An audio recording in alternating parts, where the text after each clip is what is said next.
Olá, irei apresentar o meu trabalho de condutos livres. Meu nome é Márcio Ricardo Graf e os docentes são o professor Dr. Silvio César Sampaio e o professor Dr. Ralfo Rinaldo dos Reis.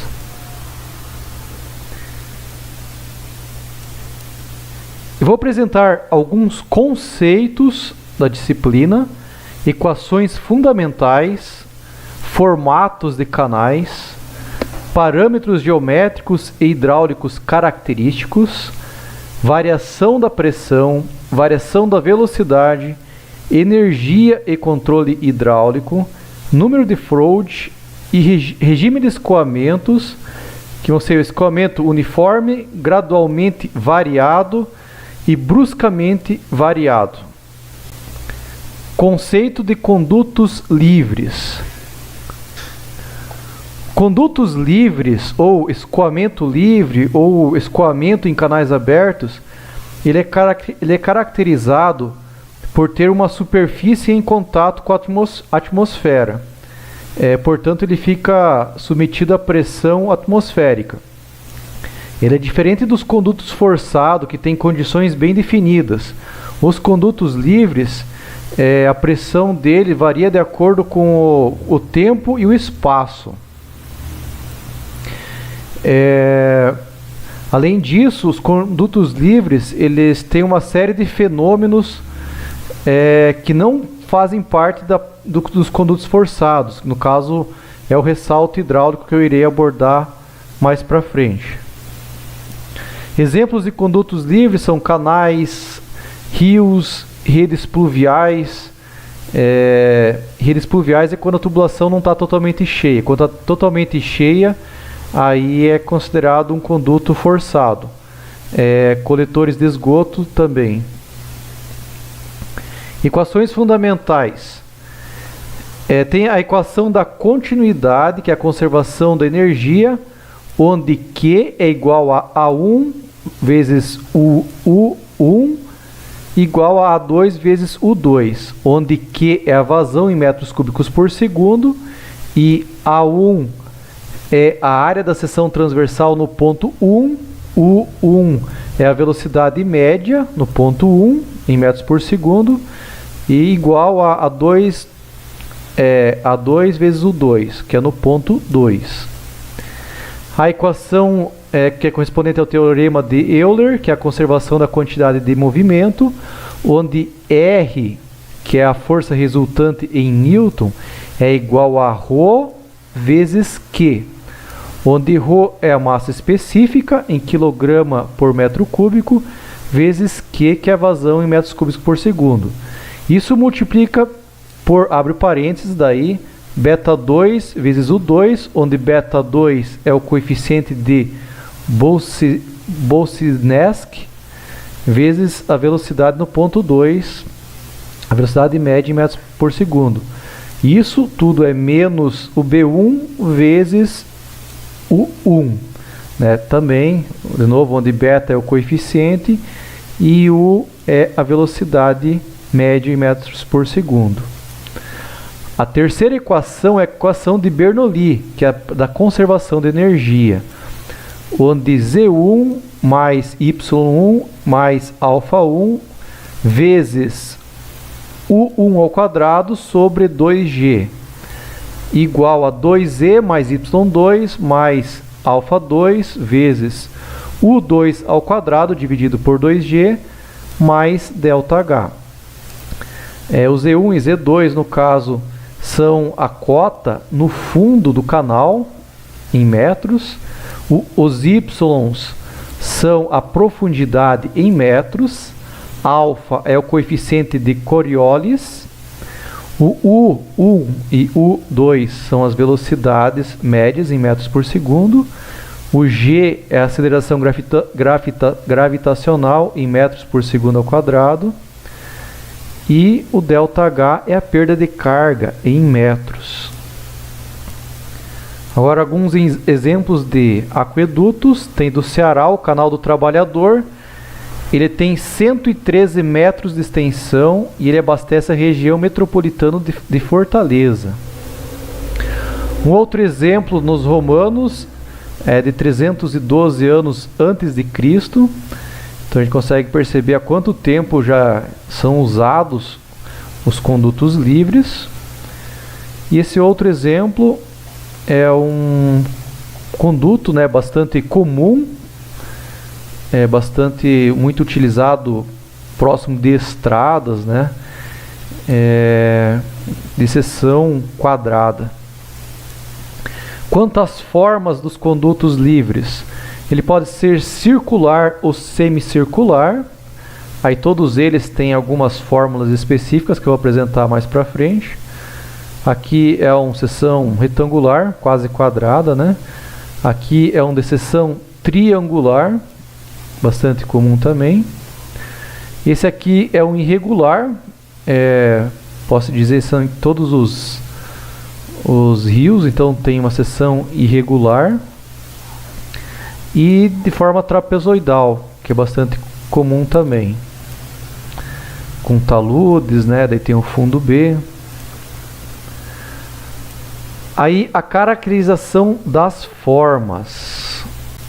Existem parâmetros hidráulicos fundamentais relativo à seção transversal, onde aqui no caso é a área molhada ou a seção transversal, né? É a parte da seção transversal que é ocupada pelo líquido. Aí tem o perímetro molhado, que é o comprimento relativo ao contato do líquido com o conduto, essa parte vermelha. É interessante observar que a largura superficial, que essa linha azul, ela não entra no pezão, né, que é o perímetro molhado. Essa linha azul é a largura superficial, que é a largura da superfície em que há contato do líquido com a atmosfera. Aí nós temos a profundidade, que é o Y. Vocês podem observar ali, tanto na seção transversal, na seção quadrada, trapezoidal, tem o Y, que é a altura do líquido acima do canal, do fundo do canal. Aí nós temos, como eu já comentei, a primeira coluna ali é a área. Aí a segunda coluna é o perímetro molhado. Aí tem o raio hidráulico, que foi comentado, a largura superficial e a profundidade hidráulica, que é o Y ali na seção quadrada, né? A profundidade hidráulica, ela é a razão entre a área molhada e a largura da superfície. Então, cada geometria tem as suas próprias fórmulas para calcular, sendo que o ângulo ele é usado em radianos. Tá, a variação da pressão em canais com declividade reduzida. Declividade reduzida é aquelas que a inclinação é inferior a 10%. Nos escoamentos livres, a diferença de pressão entre a superfície e o fundo, ela não pode ser desprezada, pois não considerando interferências devido a turbulências, constata-se que a pressão em qualquer ponto da massa líquida é aproximadamente proporcional à profundidade. Ou seja, a distribuição da pressão na seção, ela obedece à lei de Stevin, que é relativa à distribuição hidrostática das pressões. Aqui a pressão ela vai ser igual ao peso específico do líquido vezes a profundidade. Na realidade, a hipótese de distribuição hidrostática de pressões ela ocorre apenas quando inexistem componentes de aceleração no sentido longitudinal, ou seja, quando observam linhas da corrente retilínea, caracterizando então o chamado escoamento paralelo. Nos escoamentos bruscamente variados, quando as curvas das linhas de corrente no sentido vertical é significativa, caracteriza-se o escoamento curvilíneos, conforme a figura.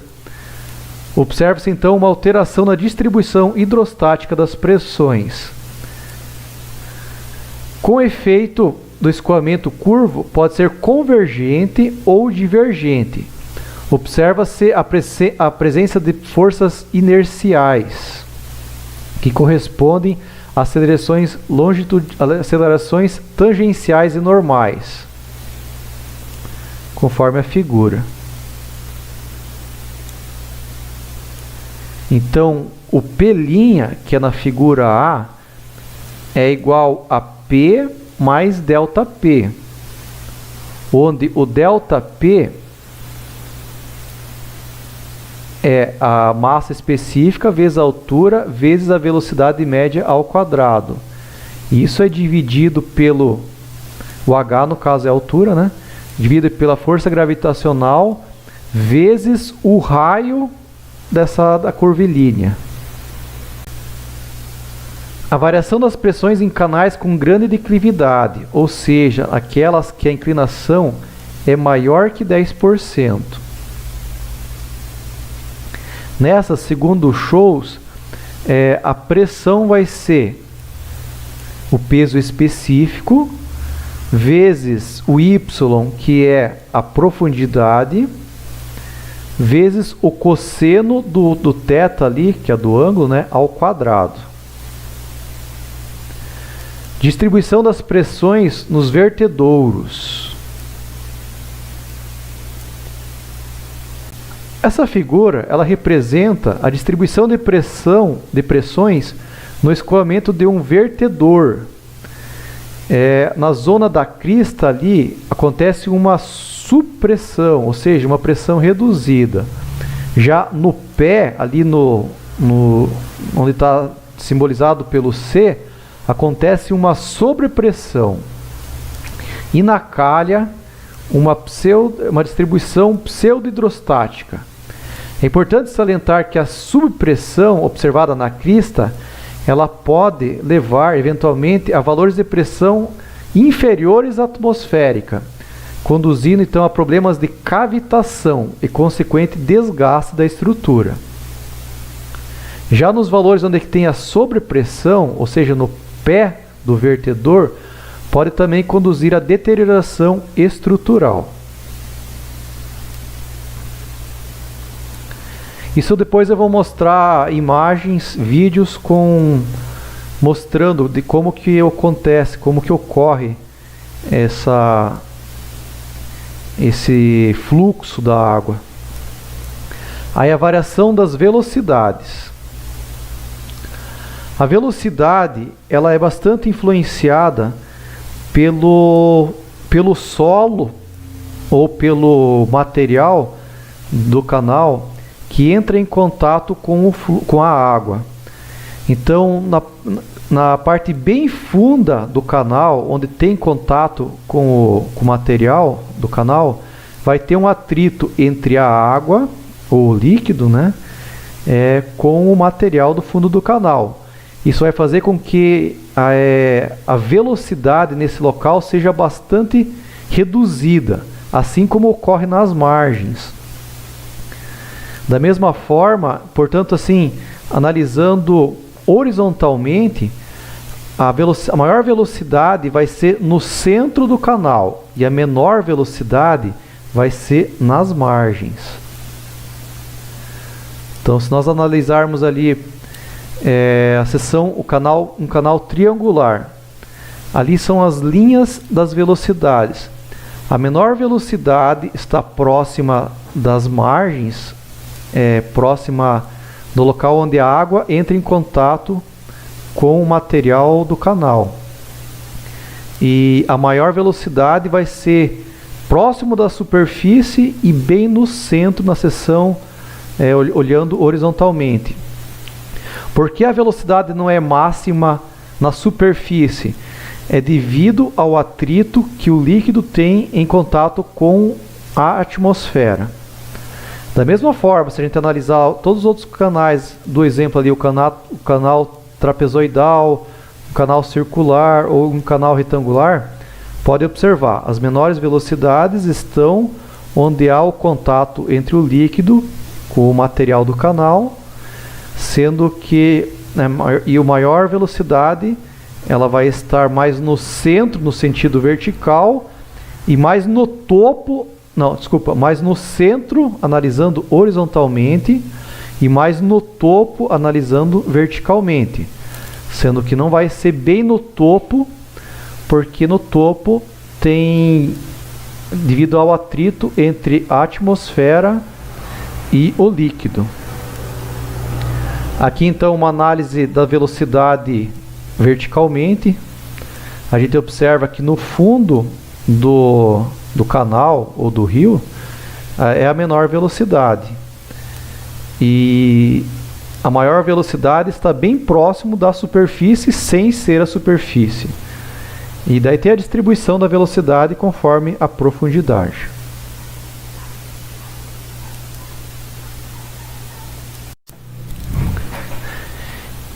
Energia e controle hidráulico. Regimes de escoamento. A energia correspondente a uma seção transversal de um canal, ela é dada pela somatória de 3 cargas, que é H igual a Z mais Y mais alfa vezes U ao quadrado sobre 2G, onde Z é a carga altimétrica, Y é a carga piezométrica e alfa vezes U ao quadrado sobre 2G, que a velocidade é ao quadrado sobre 2G, vezes o alfa, é a carga cinética. Se nós tomarmos como referência o fundo do canal, ou seja, o Z ele passa a ser zero. Então a gente pode eliminar ele dessa fórmula. Aí fica E igual a Y, que é a altura do canal, mais alfa, que é 1, vezes U ao quadrado, que é a velocidade média em metros por segundo, sobre 2A, sobre 2G, né, sendo G a aceleração gravitacional, que é em metros por segundo ao quadrado. Como nós sabemos, pela equação da continuidade, como passado anteriormente, a vazão, que é o Qzão, é igual a velocidade vezes o A, a velocidade vezes a área. Então, o Q é metros cúbicos por segundo. Se nós fizermos a velocidade igual a Q sobre A e substituir na equação acima, nós vamos chegar na equação que a energia específica é igual à altura do canal mais a vazão ao quadrado sobre 2 vezes a aceleração gravitacional vezes a área ao quadrado. A energia fica igual a Y, no caso, que é a energia piezométrica, mais a segunda parte da equação de cima, que é a energia cinética. Aí no item A ali foi feita então a energia piezométrica, onde Y varia a altura até no fundo do canal até na altura da lâmina d'água é o Y, e a energia varia no eixo X. Na figura B também tem essa variação, só que daí é uma curva, onde também Y é a altura, a distância do fundo do canal até a lâmina d'água, e no eixo horizontal tem a energia, só que no caso aqui é energia cinética. Aí na figura C é esse somatório das duas energias. Aqui então é o somatório das duas energias. Então, se vocês observarem no eixo Y, no eixo da vertical, o encontro a parte mais à esquerda da parábola que forma é onde tem a altura crítica. Nessa figura nós vemos o YC, YF e YT na coordenada vertical. E na coordenada horizontal nós temos diferentes energias.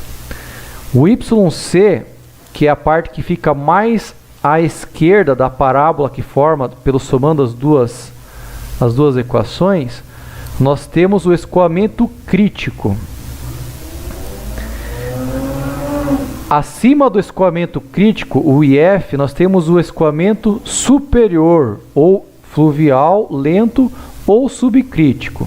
Geralmente nós vamos chamar de escoamento subcrítico. No local onde o YT ali, que é inferior ao YC, que é o escoamento crítico, nós vamos denominar de escoamento inferior, ou torrencial, ou rápido, ou supercrítico. Geralmente eu falarei sobre escoamento supercrítico. Eu vou passar um vídeo agora com o objetivo de explicar melhor na prática como isso funciona. Esse gráfico ele mostra o somatório da energia cinética, que é esse traçado mais curvilíneo, e da energia potencial, que é a reta. No eixo horizontal está a lâmina d'água, ou seja, é do fundo do canal até a superfície da água. No eixo Y está a energia. Analisando o traçado vermelho, o ponto de mínimo é onde está o Y crítico, ou seja, é a altura crítica da água. Se for projetado daí no eixo Y, vai estar a energia crítica, que é o ponto onde tem o ressalto hidráulico. Quando no eixo X está entre o zero e o Y crítico, é quando está no regime supercrítico. Observem que ocorre entre o zero e o Y crítico, o ponto de mínimo, ocorre uma perda de energia muito rápida. É quando a velocidade está muito rápida e ela reduz bastante, o que demonstra uma redução de energia, que é nesse ponto que eu estou mostrando agora. Principalmente energia cinética. Ao passar pelo Y crítico, pela altura crítica, agora nós estamos no regime subcrítico, que é onde a lâmina d'água é maior e a velocidade da água é menor.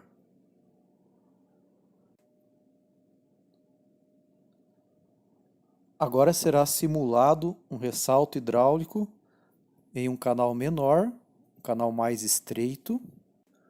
Isso é feito fechando a comporta a montante e abrindo a comporta a jusante.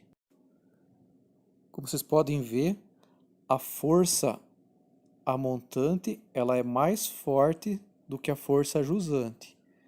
E é feito abrindo e fechando a porta jusante, fazendo com que o ressalto hidráulico ele mude de posição.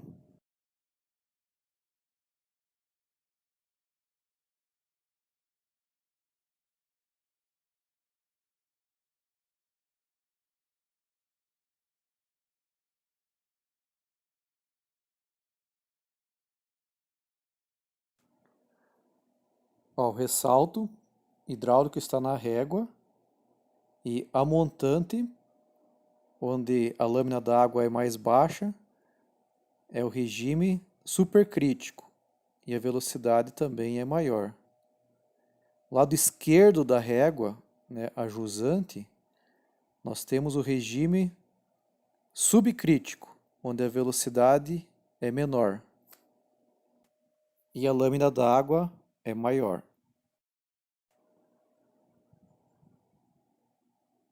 Nesse traçado, próximo da régua, é onde que é a altura crítica. Então, abaixo dessa linha é o regime supercrítico e acima dela é o subcrítico. Percebam que o ressalto hidráulico é um lugar onde ocorre muita dissipação de energia, principalmente energia cinética. Veja, conforme varia a lâmina d'água na comporta,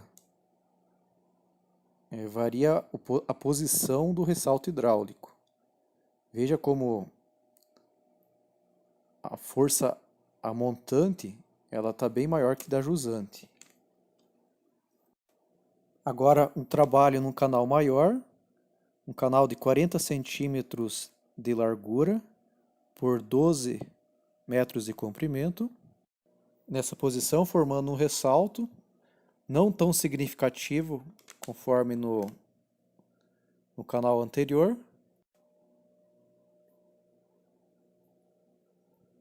Praticamente 30 centímetros de comprimento do ressalto hidráulico. À esquerda o regime supercrítico e à direita o regime subcrítico.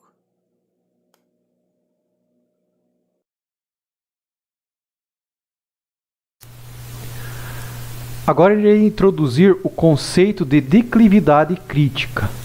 Vamos analisar essa figura no canto inferior da direita. Vamos levar em consideração que a vazão nesse trecho aqui é constante.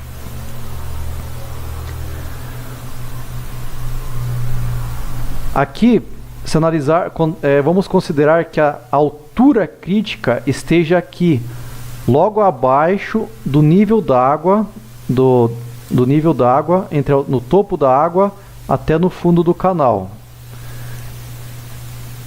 Quando isso acontece, esse trecho aqui é considerado declividade subcrítica, ou seja, a declividade nesse trecho aqui, ele é menor que a declividade crítica. Quando nós mudamos a declividade do canal, nós aumentamos a declividade do canal, o que acontece? A velocidade ela aumenta e a seção molhada ela reduz, e a profundidade aqui também reduz, fazendo com que a gente passe para uma declividade. Essa declividade aqui passa a ser considerada de declividade supercrítica. Para analisarmos isso aqui, é interessante lembrar a equação da energia específica, onde a segunda parte dela é relacionada à energia cinética, ou seja, ela varia de acordo com a velocidade.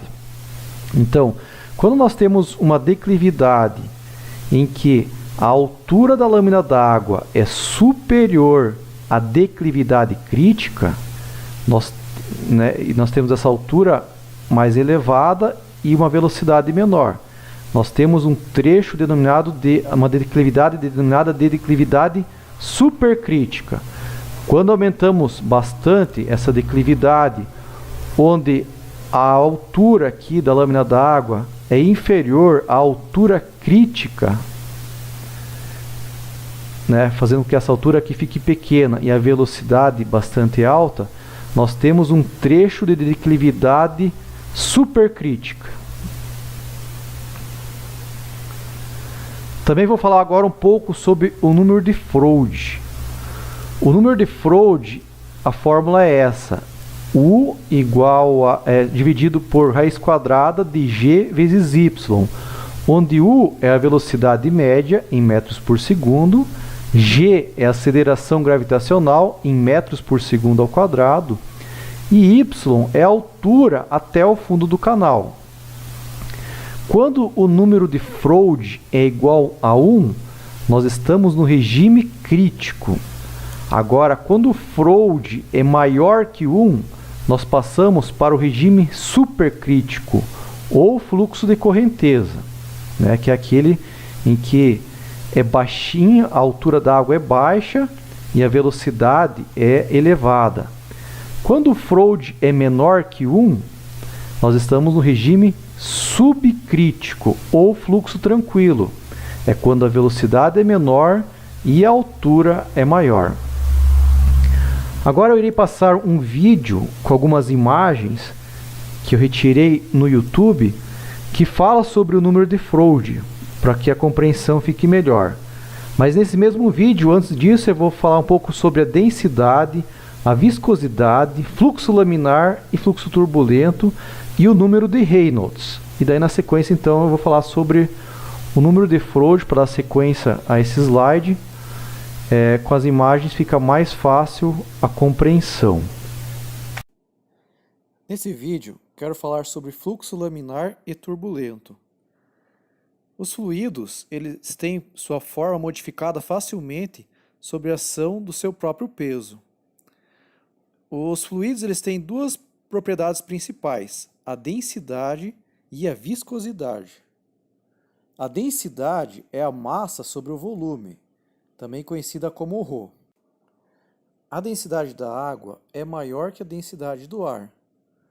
Por isso, a água ela consegue transportar mais sedimentos do que o ar. Outra propriedade é a viscosidade.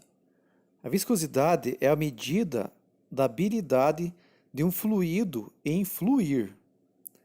A menor viscosidade flui prontamente, com maior viscosidade fluem vagarosamente. Um exemplo, a viscosidade do ar é menor que a viscosidade do gelo, e a viscosidade da água é menor que a viscosidade do mel. Agora irei falar do fluxo laminar e fluxo turbulento, que depende da velocidade, da viscosidade e da rugosidade do leito do canal.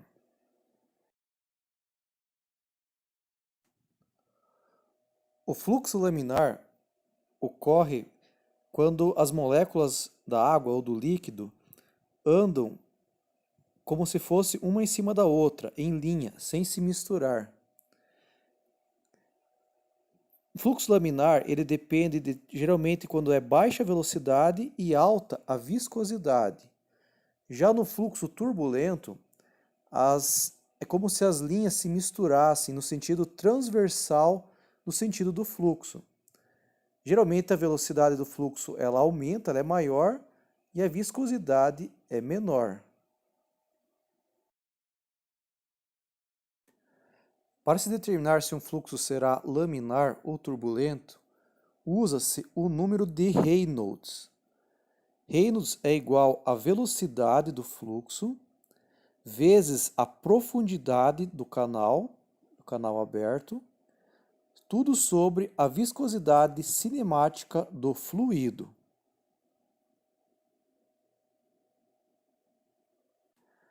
Se o número de Reynolds for inferior a 500, é um regime laminar. Agora, se o número de Reynolds for acima de 2000, ele é turbulento.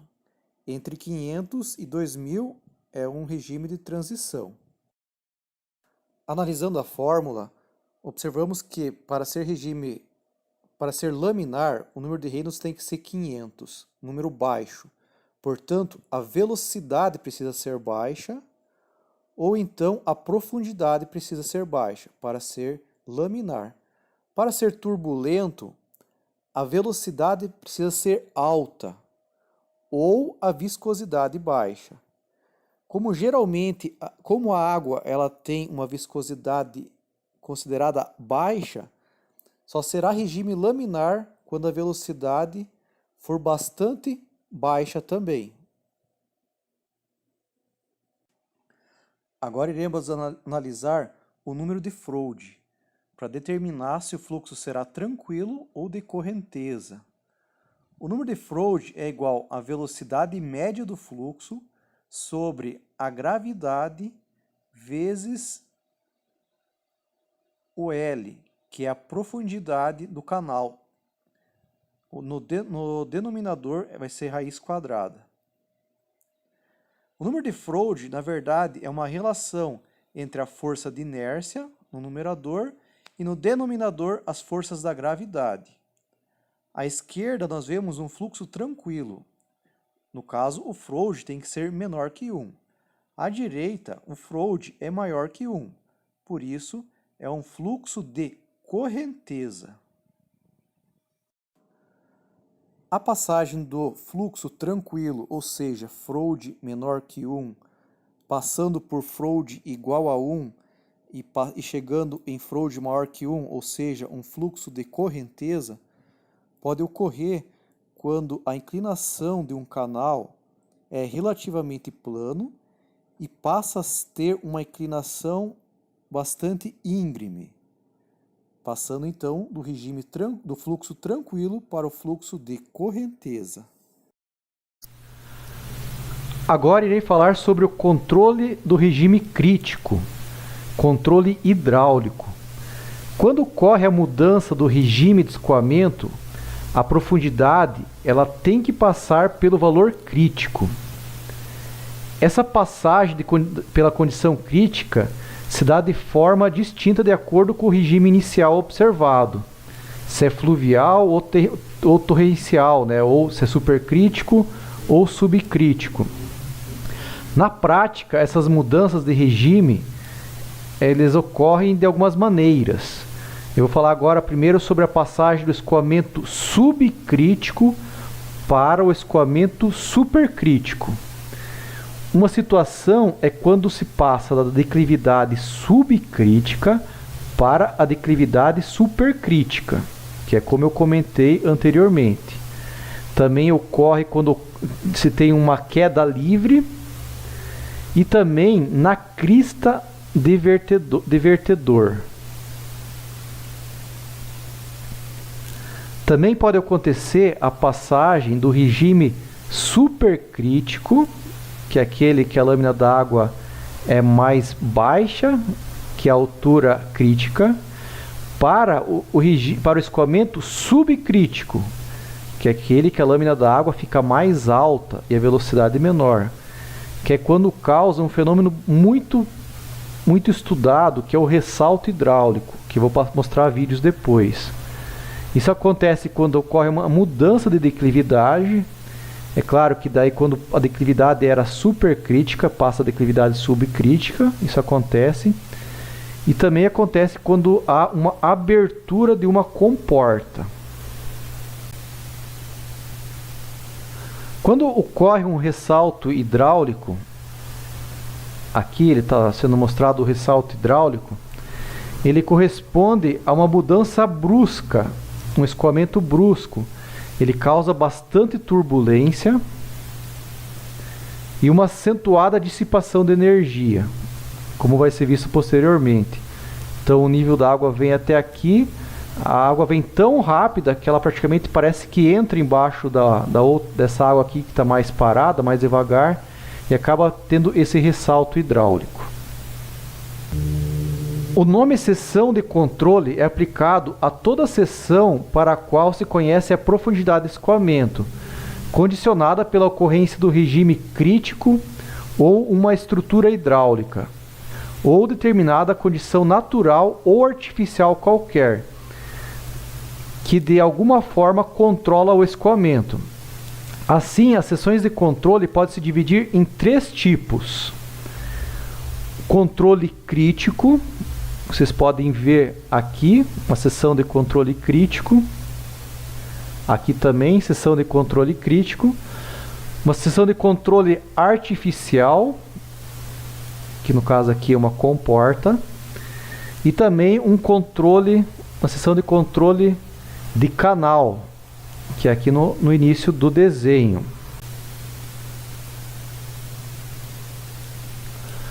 Controle crítico acontece, é um trecho onde tem uma diferença entre o escoamento supercrítico do escoamento subcrítico. Essa linha tracejada aqui é a altura crítica.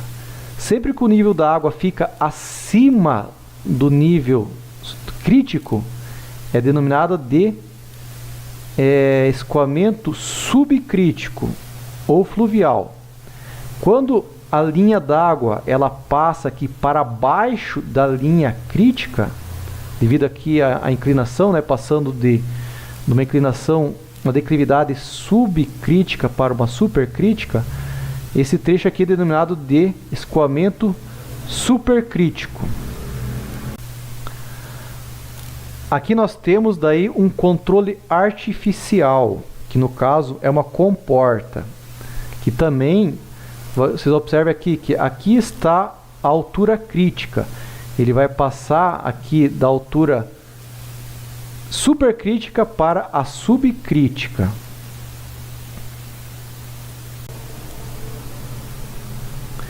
Nós também temos o controle de canal aqui no início do desenho.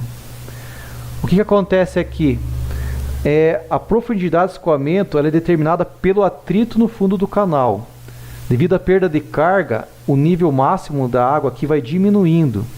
E isso acontece devido a uma seção de controle hidráulico denominado de controle de canal. Aqui eu havia esquecido de comentar do controle de canal crítico. Eu tinha comentado no controle de canal crítico aqui, né? Aqui é a mesma coisa. Estava num regime fluvial e aqui daí tem uma crista de vertedor, né? Que se diz. Então a água passa aqui de subcrítico para supercrítico.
Agora vamos ver a formação de um ressalto hidráulico de um aparato como se fosse simbolizando uma barragem.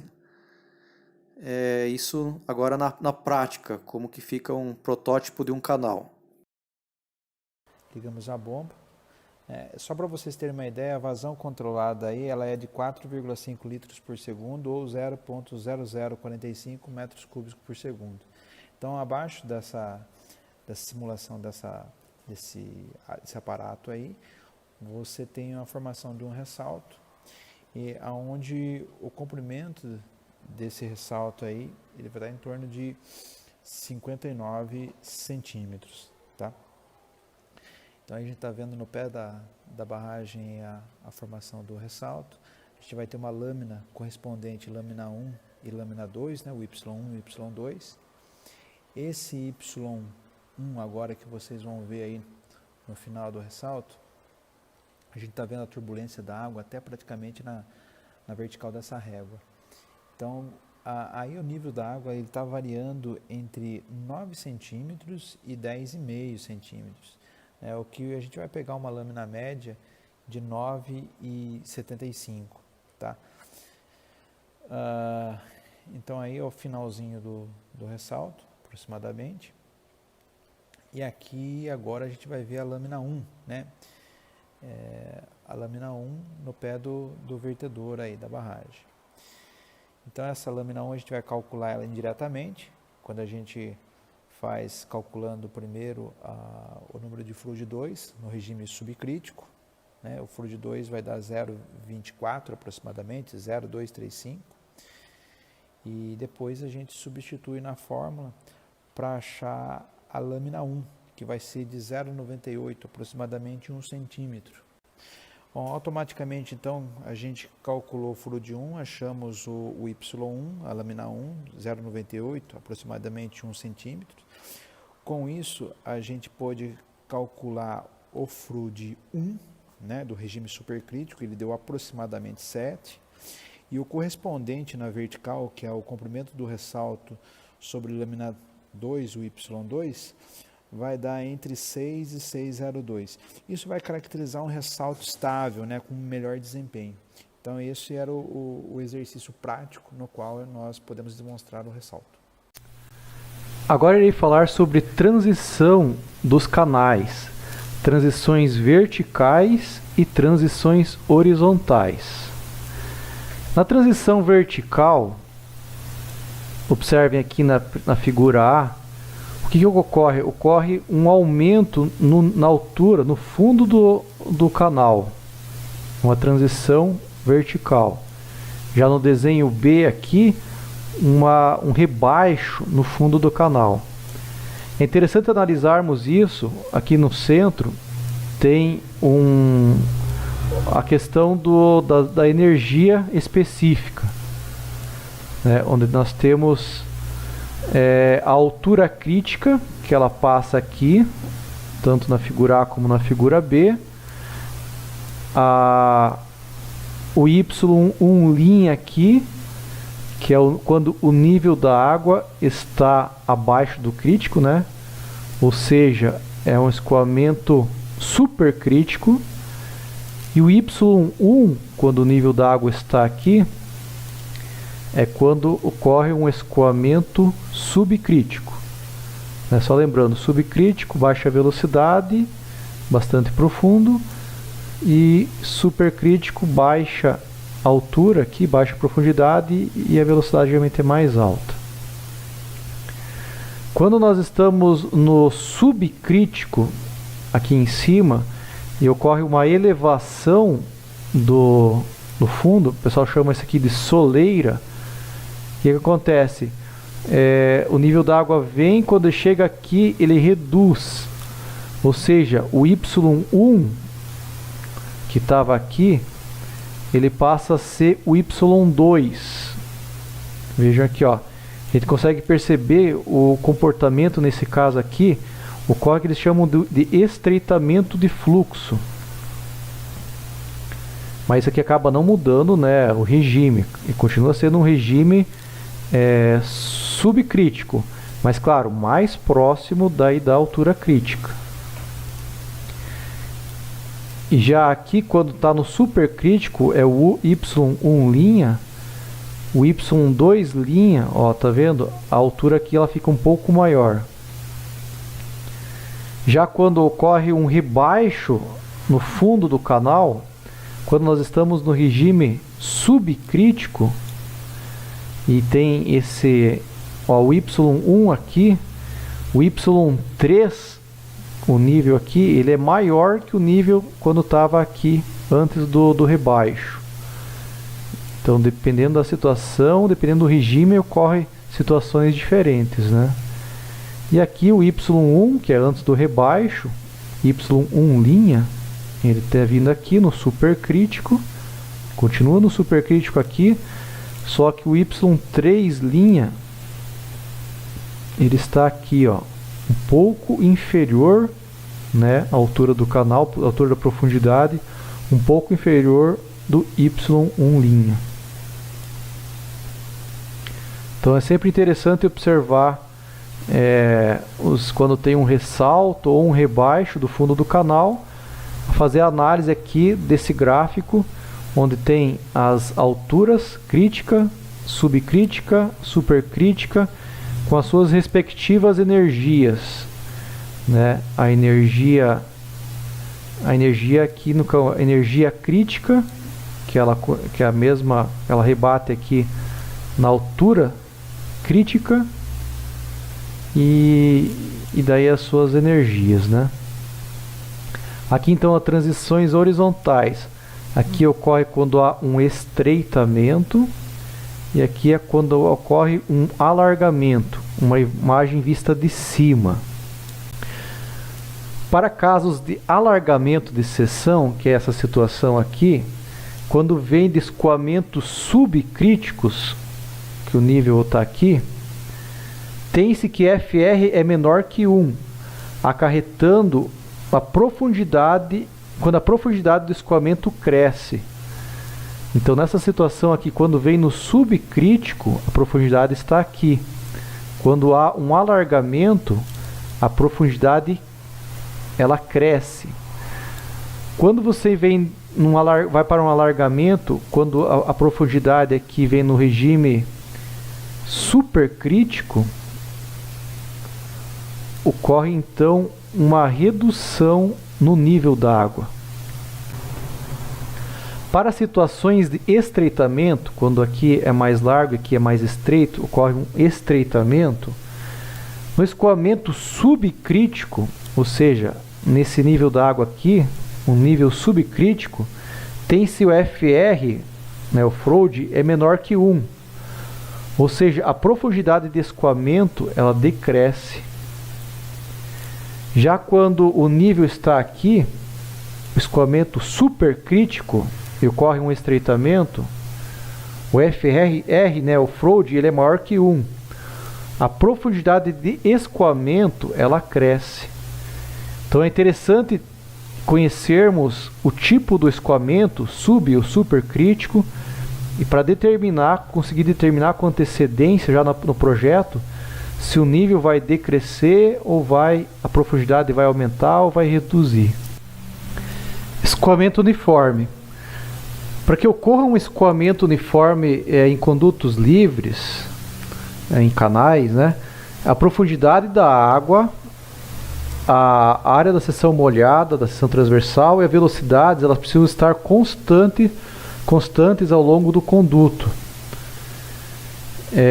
A linha energética total, denominado pelo da superfície do líquido, né, que é o J aqui, ele precisa estar paralelo ao I, que é o fundo do canal. Nessas condições, então, pressupõe, né, que não vai haver nenhuma aceleração, nenhuma desaceleração, né? A velocidade vai ser constante em todas as seções, né? Qualquer parte que for medir aqui vai estar sempre a mesma velocidade. Aí ocorre correspondendo a uma situação de equilíbrio das forças atuantes no volume de controle. Nessa situação aqui, a profundidade associada ao escoamento, como é constante em todas as seções, é denominada então de profundidade normal. Então essa aqui é a situação necessária para que a gente chame de escoamento uniforme. Agora eu vou passar um vídeo mostrando no laboratório a questão do escoamento uniforme, com números diferentes de Froude. Para duas situações, uma situação que vai ser o supercrítico e para o regime também crítico.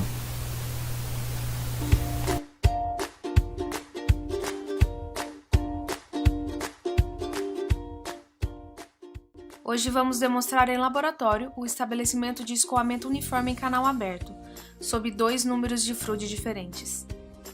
1 supercrítico e 2 crítico. Para isso, nós usamos a seguinte equação de atrito, na qual S0 é a declividade de fundo, F minúsculo é o fator de atrito e F maiúsculo o número de Froude. O fator de atrito F minúsculo é igual a 1/8 do coeficiente de atrito de Darcy-Weisbach, o que nos dá. Em unidades do sistema internacional, G é 9,81 metros por segundo ao quadrado e K é igual a 1. A parede do canal é feita de acrílico, material o qual tem coeficiente de Manning correspondente a 0,008.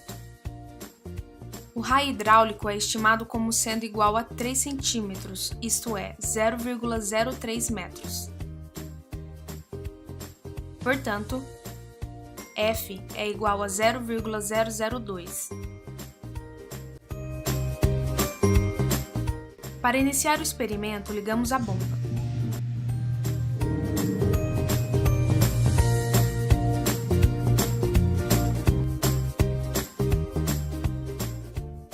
Definimos a declividade como 0,01, valor que corresponde a uma declividade acentuada, e em seguida checamos o nível.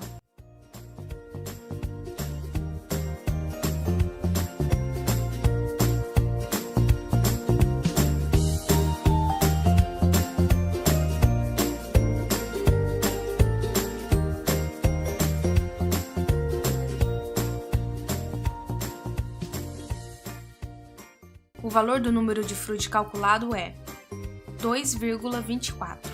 Esse valor de número de Froude corresponde a um escoamento supercrítico.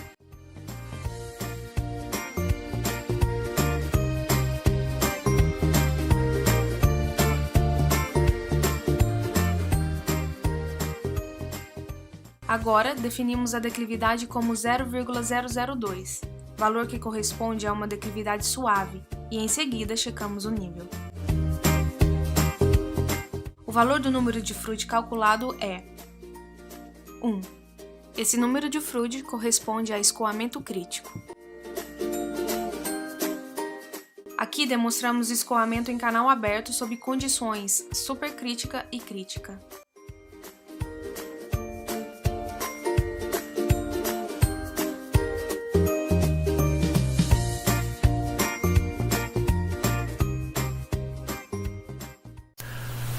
Agora eu vou falar sobre a resistência ao escoamento, a fórmula de Manning. Ela traduz a resistência ao escoamento, isso vai depender de acordo com o tipo do material que é a parede do conduto. É uma fórmula bastante usada, que é Q, que é a vazão em metros cúbicos por segundo, vai ser igual a 1 sobre N, sendo N o coeficiente de rugosidade de Manning. Tudo isso é vezes a área em metros quadrados, vezes o raio hidráulico em metros, elevado na 2/3, vezes a inclinação em metro por metro. Até no vídeo é apresentado a inclinação de 0,002 metro por metro, né? Significa então que a cada 1 metro percorrendo horizontalmente vai subir 2 milímetros, né? E no caso dessa declividade, ela é elevado na 1/6. Sobre o coeficiente de rugosidade de Manning, no cálculo do escoamento uniforme, uma das dificuldades é encontrar o fator de atrito, que traduzem uma importante informação que é a perda de carga. Na utilização, assim como na utilização da fórmula de Manning, o maior problema de resolver consiste na determinação do N, que é o coeficiente de rugosidade. Então, algumas maneiras de se determinar a questão do coeficiente de rugosidade pode ser determinado pela granulometria, onde é aplicada a fórmula, onde N é igual a 0,038 vezes D, onde D é D90, no caso, D90 é o diâmetro da peneira em metros e correspondente à passagem de 90% do material em peso, e isso é elevado na 1/6. A outra maneira é através da incrementação do método de Covan, que é bastante interessante, por permitir a análise de diversos fatores intervenientes e uma melhor compreensão dos processos físicos envolvidos com a resistência ao escoamento. Aí no caso tem a fórmula onde N é igual a N0. N0 é o valor básico do coeficiente de rugosidade para um canal retilíneo, uniforme com superfícies planas, de acordo com o material associado à superfície de contato. E daí tem vários N's que são acrescentados aí. A outra maneira é através de tabelas, e outra maneira também é através de analogias com canais existentes. Eu vou passar um vídeo agora onde é determinado o coeficiente de rugosidade de Manning na prática, através de protótipos de canais, onde é medida a vazão, as dimensões do canal, e daí com isso é determinado a rugosidade de Manning.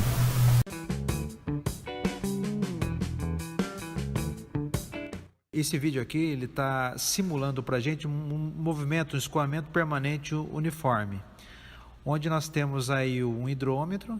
Esse hidrômetro está nos permite medir a vazão, né? Cada volta dá 1 metro cúbico, e a gente mede o tempo que ele demora para dar 1 metro cúbico e retira a vazão, o volume por tempo, para que a gente possa medir efetivamente a vazão, né? Várias medições dão uma medição melhor. Você tem um canal aí de seção retangular, né? Onde a gente vai medir a largura desse canal, que tem aproximadamente 20,2 centímetros, né? 0,202 metros. Temos a largura do canal, Temos também a vazão, condições de medir a vazão. A declividade, a gente gira essa chave para aumentar ou diminuir. Você está vendo aí que a declividade nessa configuração 1,5%. O canal menor, ela demora um pouquinho para estabilizar, não tem um comprimento tão amplo para estabilizar. E por volta de 3,5, 3,7, ela tem uma estabilização aparentemente, né? E com isso a gente tem todos os parâmetros para colocar na equação de Manning e estimar o coeficiente de rugosidade de Manning das paredes do canal.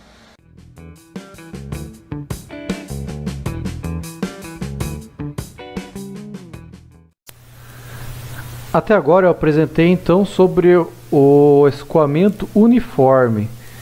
E agora vamos então para o escoamento variado. Existem dois tipos, o gradualmente variado e o bruscamente variado. O lentamente variável ele varia de forma lenta, de forma gradual, né, como o próprio nome diz. Já aqueles que têm características de variação, a forma muito rápida, muito repentina, diz então que é um escoamento bruscamente variado. Vou passar um vídeo agora onde detalha melhor essas duas formas de escoamento. Bom, o escoamento permanente gradualmente variado é aquele no qual as características variam no espaço, tá? Então, essas características essas mudanças podem ser graduais, e aí temos o gradualmente variado, ou essas mudanças podem ser bruscas, que são os bruscamente variados, né? Temos alguns exemplos aqui. Por exemplo, essa queda d'água é um exemplo de escoamento bruscamente variado, enquanto que vocês podem ver aqui, esta parte aqui, ó, é um escoamento gradualmente variado. Então, porque essa linha d'água ela varia gradualmente. Já aqui, ó, nós temos um escoamento uniforme, que vocês já estudaram, né, que é aquele escoamento onde a linha d'água é paralela ao fundo.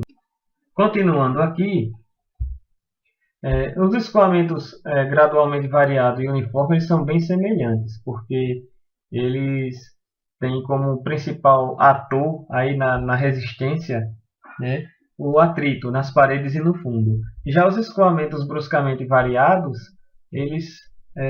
a geometria da singularidade é que influencia mais no escoamento do que propriamente o atrito com as paredes e com o fundo. Se vocês lembrarem dos escoamentos em condutos forçados, as perdas de cargas singulares elas tinham uma característica muito semelhante aos escoamentos bruscamente variados e as perdas de carga contínua com os escoamentos gradualmente variado e uniforme.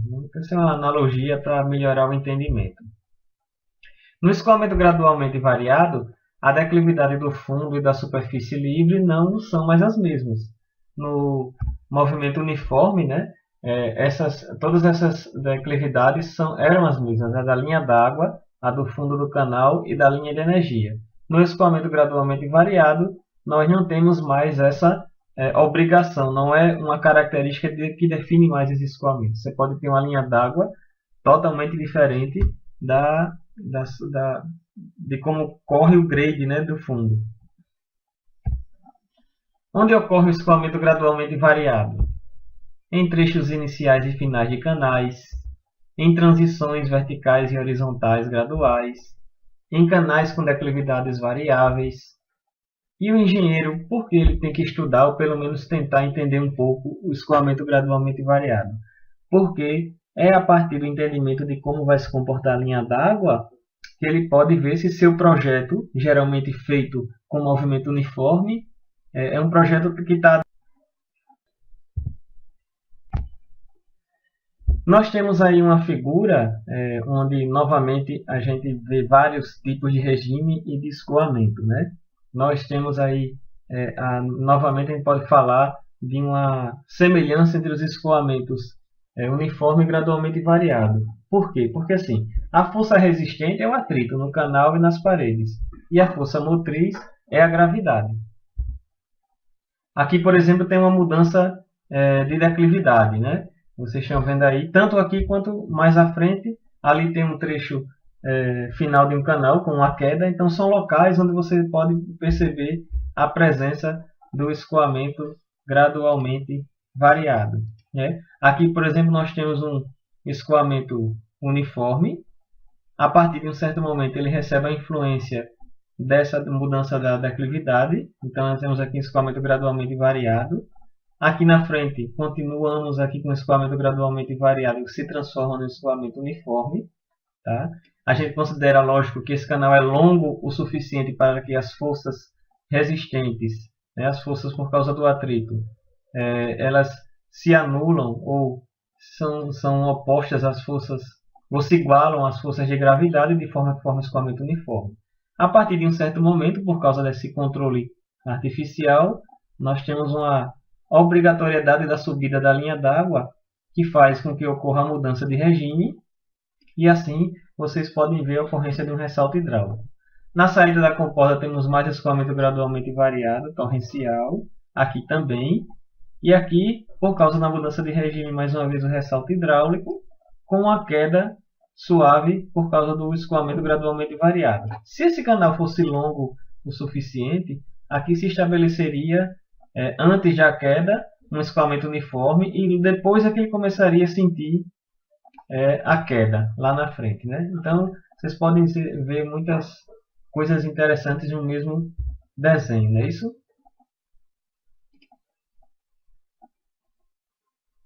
Bom. Quando há o escoamento gradualmente variado em regime subcrítico, a gente costuma falar muito do nome remanso, da palavra remanso, né? Por exemplo, nesse vídeo, vocês podem ver, foi feita no laboratório de hidráulica, essa linha vermelha marca para uma vazão aí que está passando, o que seria um escoamento uniforme. A partir do momento que eu interfiro nesse escoamento, como vocês estão vendo com essa pequena soleira triangular, você vê que é uma mudança na linha d'água, né? Então, aqui era o escoamento uniforme, agora nós temos uma elevação da água sobre a profundidade que estava antes do escoamento uniforme. Tá? Então, a profundidade da água aqui é o Y, a profundidade do escoamento uniforme é chamada profundidade normal, e nós temos a diferença entre as duas, que é justamente causada por causa dessa interferência no escoamento, que é o chamado remanso. Essa curva, então, é uma curva de escoamento gradualmente variado. Tá? No escoamento uniforme, vocês lembram que não há mudança de profundidade. No escoamento gradualmente variado, ao longo do eixo longitudinal, que a gente costuma usar a letra X, né, para representar, há a mudança da profundidade. Vocês estão vendo aqui, né? Algumas idealizações de escoamento gradualmente variado. Canal de pequena declividade, distribuição hidrostática de pressão, perda de carga é representada por uma equação do... Como a gente tem semelhança entre os escoamentos uniforme gradualmente variado, a perda de carga ou perda de energia no escoamento gradualmente variado é representada por uma equação do escoamento uniforme. O N de Manning depende de Y, é constante ao longo do canal. A distribuição de velocidade é fixa, o coeficiente de Coriolis é constante, geralmente a quinta nota é igual a 1. Bom, e aí por causa dessa propriedade da perda de carga, a gente acaba usando, por exemplo, a equação de Manning, né? E aí, se você isolar a declividade na equação de Manning, você percebe que você pode colocar aí o S em função da vazão das características do canal, da geometria e da rugosidade. Essa equação é que a gente usa para caracterizar a perda de energia por metro num escoamento gradualmente variado. Esse gradiente energético varia de seção para seção. A equação diferencial do escoamento gradualmente variado. Bom, das idealizações que eu já falei anteriormente e da equação de energia, você tem que a energia total numa seção, no canal, é dada pela sua cota piezométrica representada aqui por Y, né, como vocês estão vendo aqui. Tá? Então, você tem aqui a cota piezométrica, você tem a carga cinética e você tem aquela cota topográfica, né, que no canal é a cota de fundo. Então, você pode também escrever como se fosse a energia específica mais a cota de fundo. Tomando a derivada de H da energia em relação a X, como você quer estudar a variação gradual de Y em relação a X, isso caracteriza, que dá o nome escoamento gradualmente variado, então a gente procura saber quanto é a derivada em relação a X. Então, aí surge então essa equação, tá? Com as derivadas dos três termos. Tá? Esse termo aqui vai ser trabalhado separadamente. Então, esse termo aí, ó, a gente pode decompor esse termo. Como? A gente tem a equação da continuidade, a gente sabe que a área é função de y, e a gente sabe que y é função, logicamente, por ser o escoamento gradualmente variado, ele é função do eixo longitudinal, né? Então, trabalhando aquele termo lá, a gente chega nessa expressão. Ora, a nomenclatura, né? B é a largura da superfície livre. Se a gente tomar aquela faixa que a gente sempre toma, né? E a gente considerar a equação da profundidade hidráulica, ó, se a gente utilizar essas duas expressões na expressão da derivada, a gente vai chegar nesta equação aqui, ó. Vocês estão vendo aí o número de Froude, né? Então, aquele termo que ficou lá foi decomposto, agora se transformou nisso aqui, menos FR ao quadrado dy dx. De forma que, voltando aqui, só para lembrar, né, quem é FR ao quadrado, número de Froude ao quadrado. Então, voltando à equação original, vocês podem ver que dH dx é agora composto por dH dx, né, como a energia decrescente é o negativo do valor do módulo do gradiente energético. dy dx é a linha d'água, a declividade da linha d'água. Esse a gente acabou de descobrir quem é. E quem é esse aqui? Bom, como decresce o z com x, nós temos aí o negativo da declividade de fundo. De modo que a equação diferencial do escoamento gradualmente variado agora pode ser escrita como dy dx igual a S0 menos SF dividido por 1 menos FR ao quadrado.